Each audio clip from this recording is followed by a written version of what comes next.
We're going to be reviewing the area formulas, or 3 of the area formulas in this video. These should be formulas you're already familiar with, so hopefully this will go pretty quickly.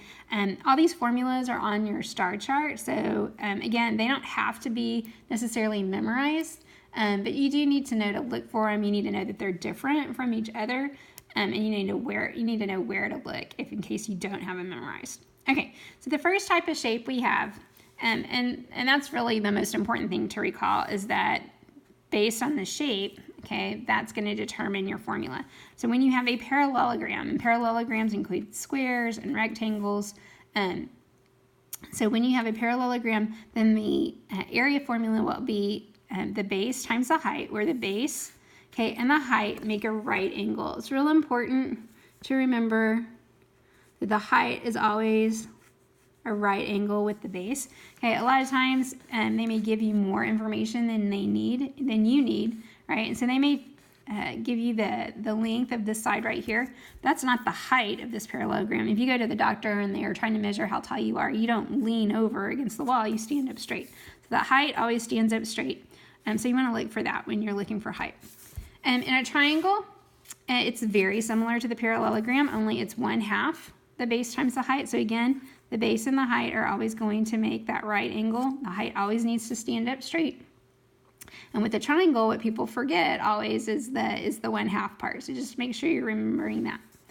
And then the last shape that we're going to be looking at is the trapezoid. And a trapezoid looks kind of like a parallelogram, but what the difference is that in a trapezoid, there are only 2 parallel sides. So these 2 sides are parallel.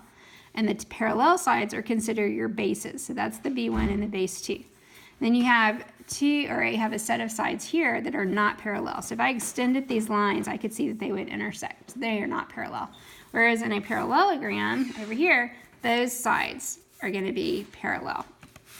Okay, so in a trapezoid, another way to think of a trapezoid is kind of like a chopped off triangle, like it has the top of it missing. And that's helpful, except that sometimes they might tend to turn it sideways. So this is also a trapezoid, it's just sideways. All right, so you've got, again, the height making a right angle with either base, and then the bases being the parallel sides. Okay, so let's use these. We're determining the area of each figure, and then we're going to round to the nearest tenth if we need to. All right, so the first shape is obviously a triangle. So we want to use this formula right here. And I would recommend writing down the formula every time. It's just helpful. 1/2 base times height is the area of a triangle.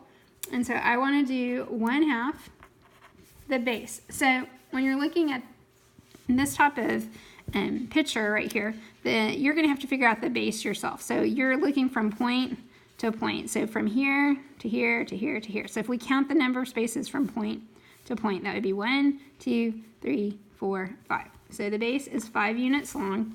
And if we look at the height, remember we have to go from the right angle to the top. So 1, 2, 3, 4 spaces would be the height.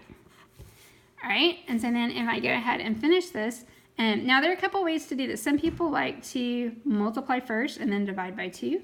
You can divide either one of these by 2 if you want and then multiply, as long as you just do everything once. All right, so since 5 times 4 is easy to multiply, I'm going to do that next.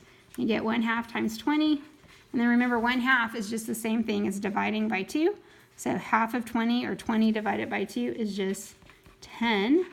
And area is always measured in square units, so I'm going to write this as units squared. The little 2, the exponent, is another way to write square units, or I could put, I could write out the word square, or I could use SQ to show square units. But go ahead, make sure you're labeling your answers when you solve problems. Okay, the next problem, we have the shape of a parallelogram, all right? So both sides are parallel. So my formula that I'm going to be using is this one up here, A equals base times height. So I'm looking for the base and the height. So this is my base down here, so this is 15. And then remember, here's one of those cases where I have to know which one of these is the height. Well, which one is standing up straight, or which one's making a right angle? Well, the 9 here makes a right angle, so that's the height. But this is not the height, okay? I don't want that. And then I'm just going to multiply these together. So 15 times 9 9 times 5 is 45, carry your 4. 9 times 1 is 9, plus 4 is 13. So the area is 135, and this time it's going to be in inches or square inches. Okay? All right, in number 3, I have one set of parallel sides, so that tells me this is a trapezoid. And the trapezoid has the strangest, maybe, formula to use. So it's 1/2 the sum of the bases, so base 1 plus base 2 times the height of the trapezoid. So when I plug in numbers for the bases, I'm looking for the parallel sides, so 18 and 24. And then the height, I'm looking for a right angle, so 12 is making a right angle here, so that would be my height. And then I want to go ahead and do my parentheses, solve that first or simplify that first. So 18 plus 24 would be 42. So now I have 1/2 of 42 times 12. And then I like, when I'm working with larger numbers, I like to do 1/2 of that before I multiply. It doesn't matter how you do it. You can do 42 times 12 and then divide it by 2. But I'd rather divide a smaller number than a bigger number. And since these are easy numbers to divide, that's what I'm going to do. So I'm going to do 1/2 of 12, which gives me 6. And then I'm going to do 6 times 42. Okay, so because multiplication is commutative, means I can do it in any order. So I'm going to do 1/2 of 12 and then multiply by 42. So 1/2 of 12 is 6, and then I'm going to do times 42. So 42 times 6 is 12, and then 6 times 4 is 24, plus 1 is 25. So my area is 252 square centimeters. Now, you may be asking, well, could I do 1/2 of 42? And yes, you could. So you could do 1/2 of 42, which would be 21, and then multiply that by 12 too. So yeah, lots of ways to do math problems. Just pick a way that's easiest and makes the most sense to you.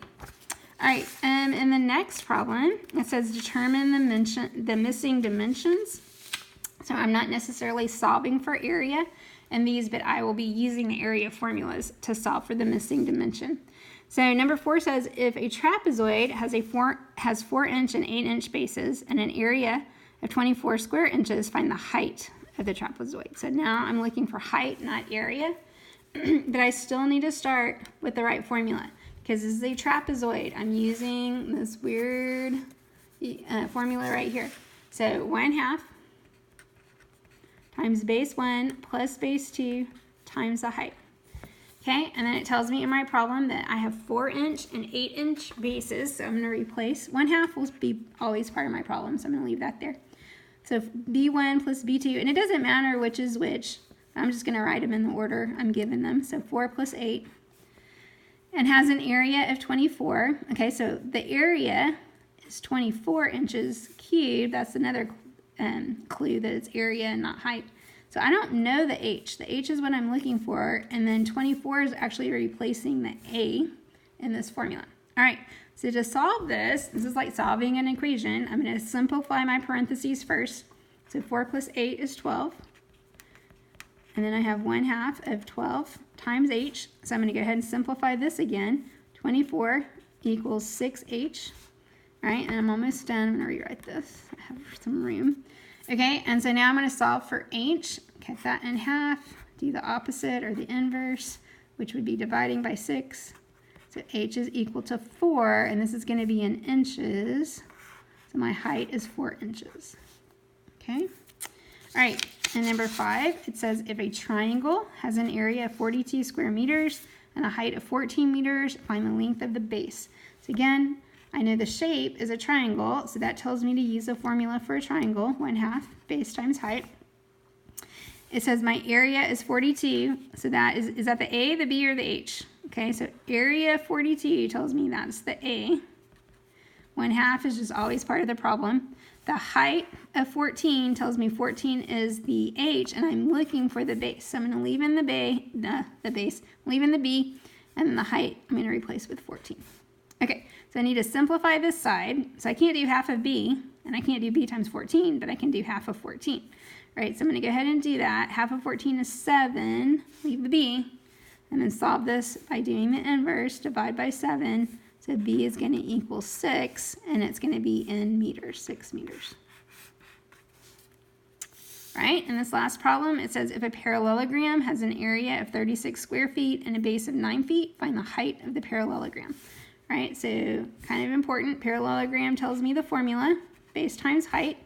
The area is 36, so I'm replacing A with 36. Has a base of 9, so that would be the B. And then I'm looking for the height, so I'm going to leave in the H. And just solve this. I'm going to cut it in half and divide by 9. And so the height is going to be 36 divided by 9 is 4, and this is in feet, 4 feet. All right, so that's a review of your area formulas, and we use them to find the area of these different shapes. But you can also use the formulas to find the different parts of the shapes if you know the area already. So just kind of read each question carefully to figure out what you're solving for and what formula to use. All right, see you soon.